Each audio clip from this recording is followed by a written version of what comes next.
Prezados irmãos e amigos ouvintes da Palavra de Deus, falaremos hoje sobre um assunto muito importante, como todos os assuntos bíblicos são, não é? Que são tudo de Deus, mas a segunda ordenança que o Senhor Jesus nos deixou com relação à sua igreja, o que a igreja deveria fazer. A primeira ordenança é o batismo, a segunda nós veremos agora. Então, antes teremos que entender o que significa santo. Santo, a palavra santo, a etimologia da palavra significa separado. Mas Deus não é apenas separado, Ele é puro. Então, para Deus, a pureza, a separação do pecado e a sua pureza é eterna, desde a eternidade passada até a eternidade futura. Deus nunca foi e nunca será pecador, nunca pecou e nunca se achou engano na sua boca. Deus Pai, Filho e Espírito Santo sempre foram santo, santo e santo. E Isaías, o profeta de Deus, um dos profetas de Deus, né?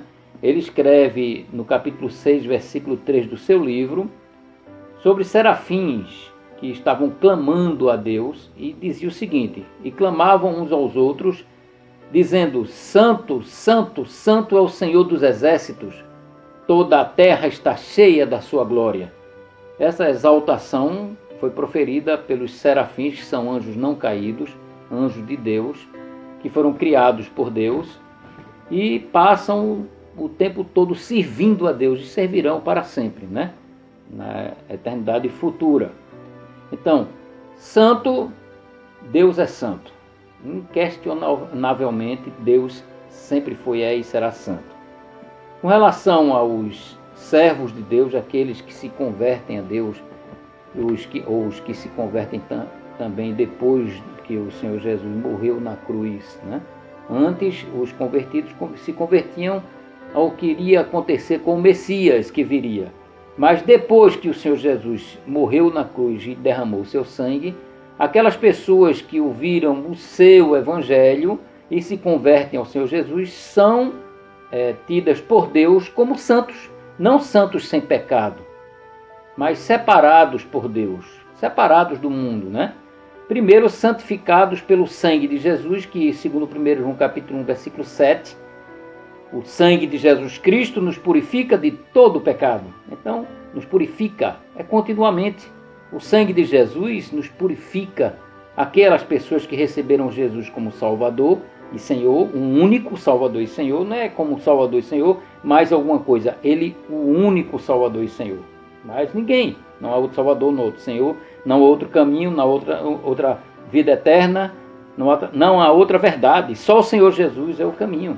Então, quem o recebeu, então é santificado nesse sentido, purificado pelo sangue de Jesus e tornado santo pelo sangue de Jesus. Quando Deus olha para você, meu irmão, que se converteu ao Senhor Jesus, Ele olha para você já purificado pelo sangue do Filho dele. Deus olha para você purificado pelo sangue do Filho dele, do Senhor Jesus, e você é tido por Deus como uma pessoa limpa, santa. Nós pecamos, mas nós somos purificados se verdadeiramente alguém é convertido ao Senhor Jesus. Não é dizer que é e nunca foi. Não é? Tem muitos aí dizendo isso, né? Fazem parte de igrejas e dizem que são de Deus e não são, na verdade. Não, quem é de Deus dá frutos de Deus, né? Então, na verdade, somos salvos, purificados pelo sangue de Jesus e tidos por Deus como santos, porque santificados pelo sangue de Jesus. E também pelo Espírito Santo que habita em nós. Por quê? Porque no momento, em Efésios capítulo 1, versículo 13, diz isso, que no momento que nós nos convertemos ao Senhor Jesus, naquele momento, somos purificados pelo sangue de Jesus e o Espírito Santo passa a habitar no nosso coração, naquele momento da conversão. Então ele, a partir dali, vai nos dizer o que nós devemos fazer ou não. Então ele nos santifica, nos purifica nesse sentido de nos ensinar o que devemos fazer, o que não devemos fazer, o que devemos fazer. Agora atendemos a sua voz se quisermos, não é? Então temos o livre-arbítrio ainda. E muitas pessoas que se convertem ao Senhor Jesus são tão teimosos que Deus termina tirando elas daqui da terra e levando para o céu. Se uma pessoa passar muito tempo, né, cometendo pecados horrendos e não acontece nada e diz que é convertido a Jesus, Eu não sei não. Então, porque o convertido ao Senhor Jesus tem o Espírito Santo, e o Espírito Santo fala ao coração dele. Então tem que ser convertido de verdade. Então o Espírito de Deus nos santifica, nos torna mais santos, nesse sentido, separados dos pecados. E 1 Coríntios capítulo 1, versículo 2, o apóstolo Paulo, escrevendo à igreja de Corinto, ele diz: a igreja de Deus que está em Corinto, aos santificados em Cristo Jesus, santificados, não é que nasceram sem pecado não, é que estão se tornando santos pelo sangue de Jesus, em Cristo Jesus, chamados santos, com todos os que em todo lugar invocam o nome do nosso Senhor Jesus Cristo, Senhor deles e nosso. Está vendo? Então, santificados em Cristo Jesus, chamados santos. Chamados santos, porque o sangue de Jesus nos tornou santos, purificados, sem pecado, e os pecados que cometemos somos purificados pelo sangue de Jesus.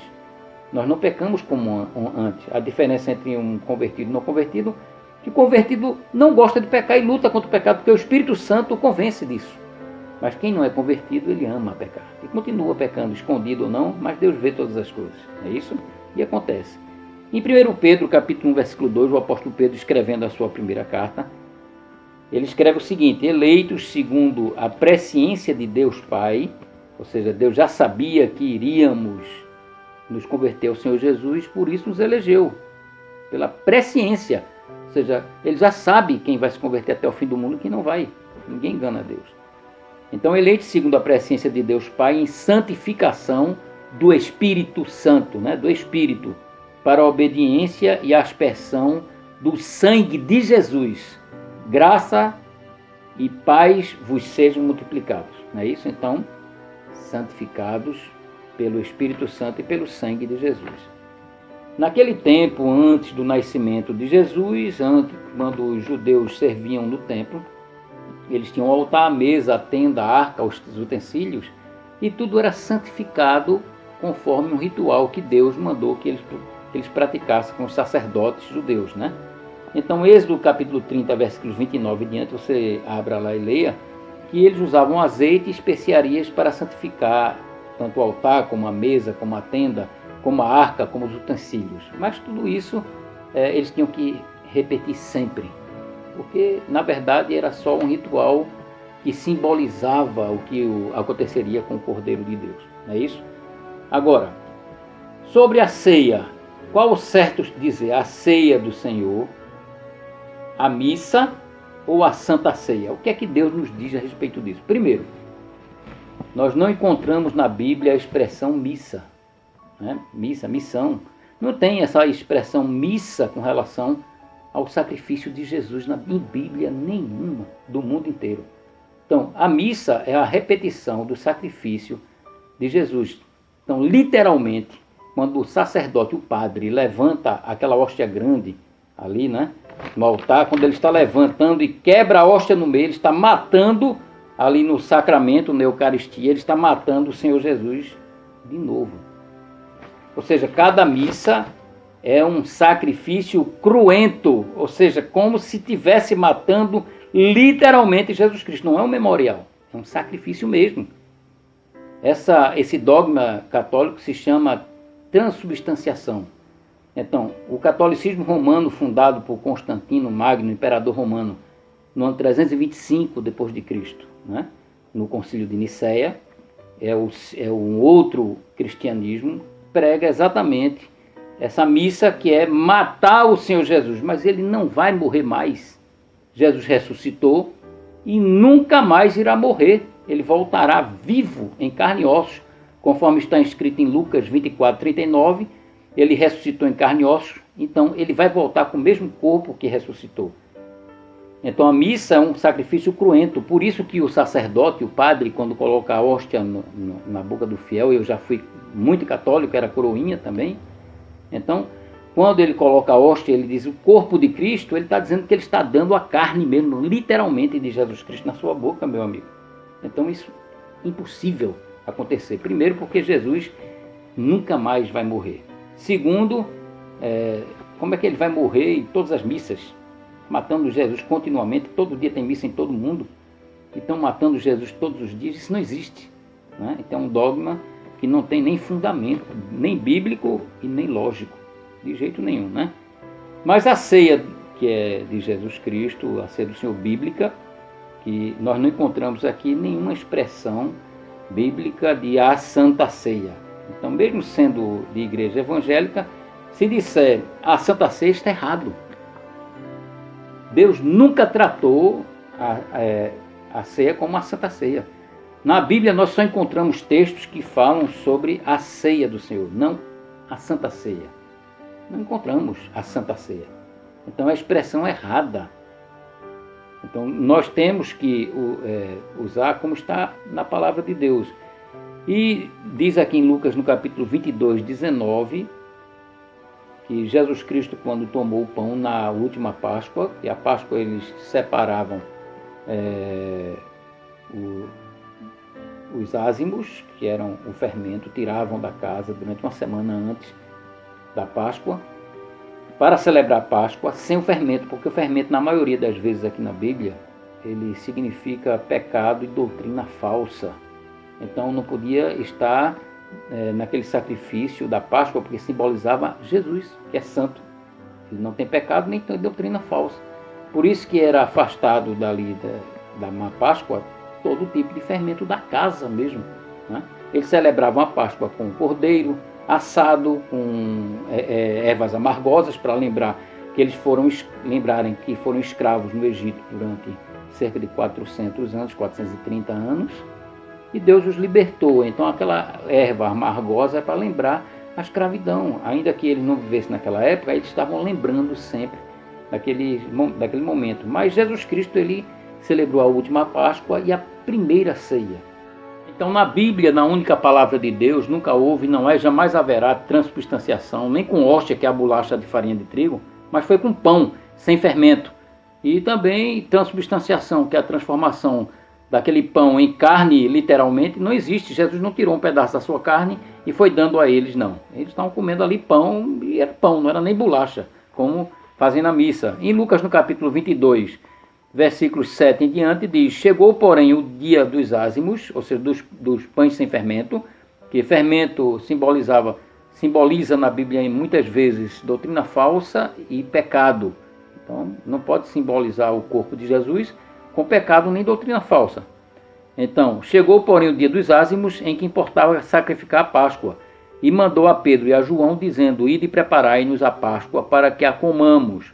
No versículo 15, diz: e disse-lhes: desejei muito comer convosco esta Páscoa, antes que padeça, porque vos digo que não a comerei mais até que se cumpra no reino de Deus. Ou seja, foi a última Páscoa que comeu com eles, com a igreja. E versículo 17, Lucas 22, 17 diz: e tomando o cálice e havendo dado graças, disse: tomai e reparti-o entre vós, porque vos digo que já não beberei do fruto da vide. Ou seja, fruto da vide é o suco da uva puro, sem álcool e sem fermentação em barris de carvalho, para embebedar, não. Aqui é o suco puro da uva, é o vinho da uva puro, até que venha o reino de Deus. E tomando o pão e havendo dado graças, partiu e deu-lhe, dizendo: isto é o meu corpo, que por vós é dado, fazei isto em memória de mim. Não é o corpo dele que ele está entregando a carne, arrancando a carne com sangue, entregando para eles. Não, era um pão. Então, em memória de mim, ou seja, em lembrança de mim. Não tem nada a ver aqui com transubstanciação, não existe isso. Então, em 1 Coríntios, no capítulo 11, versículos 24, 25 e 26, o apóstolo Paulo repete o que o Senhor Jesus fez. Ele diz assim: e tendo dado graças, o partiu e disse: tomai e comei, isto é meu corpo, que é partido por vós. Fazei isto em memória de mim. Ou seja, isto é meu corpo, não era que ele estava com o corpo dele na mão entregando para eles, não. Ele estava com um pão que simbolizava, em memória dele, o corpo dele. Semelhantemente também, depois de cear, tomou o cálice, dizendo: este cálice é o novo testamento do meu sangue. Fazei isto todas as vezes que beberdes em memória de mim. Porque todas as vezes que comerdes este pão e beberdes este cálice, anunciais a morte do Senhor até que ele venha. Pronto, ponto final. Não existe transubstanciação. Então não existe também a Santa Ceia, mas existe a ceia do Senhor, que é um memorial da morte do Senhor Jesus. É a segunda ordenança que o Senhor Jesus deixou. A primeira ordenança para a sua igreja foi o batismo.